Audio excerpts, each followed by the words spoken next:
வணக்கம். திருவெம்பாவை பாடல் 1 சுருக்கமான விளக்கம்.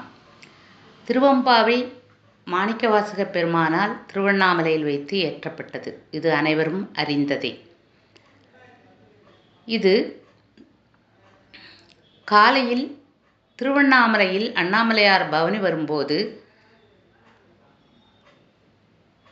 சில பெண்கள் தோழிகள் சேர்ந்து அந்த ஈசனை பாடுவதற்காக செல்கின்றனர்.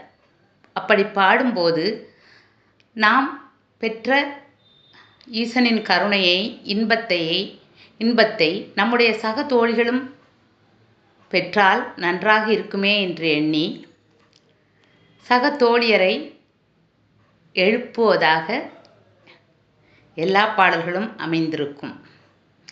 இதில் என்ன ஒரு சுவாரஸ்யம் என்றால், தோழியர்கள் தங்களுக்குள் மிகவும் கிண்டலோடும் கேலியோடும் சீண்டலோடும் பேசிக்கொள்வார்கள். அதே முறையில் இந்த பாடலில் தோழிகளை எழுப்பும்போது அழகாக உரிமையோடு ஈசனை தரிசிக்க வருமாறு பாட வருமாறு அழைக்கின்றார்கள்.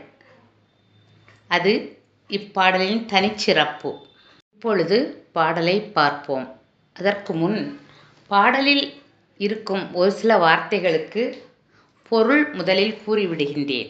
அந்த பொருளை தெரிந்து கொண்டால் பாடலை கேட்கும்போது அந்த பாடலின் பொருள் நமக்கு எளிதாக விளங்கும்.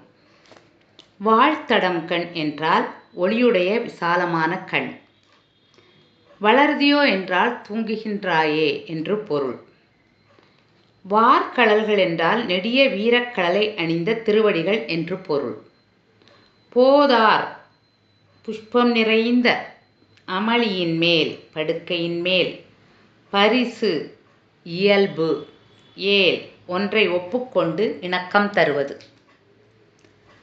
ஆதியும் அந்தமும் இல்லா அரும் பெருஞ்சோதியை யாம்பாட கேட்டேயும் வாழ்த்தடங்கண் மாதே வளர்தியோ.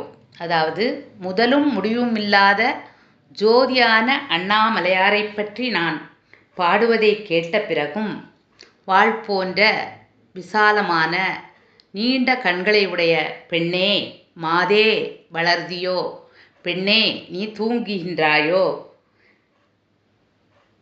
வன் செவியோ நின் செவிதான், உன் காதுகள் என்ன செவிடா. தோழியரிடம் தானே இப்படி உரிமையாக பேச முடியும்.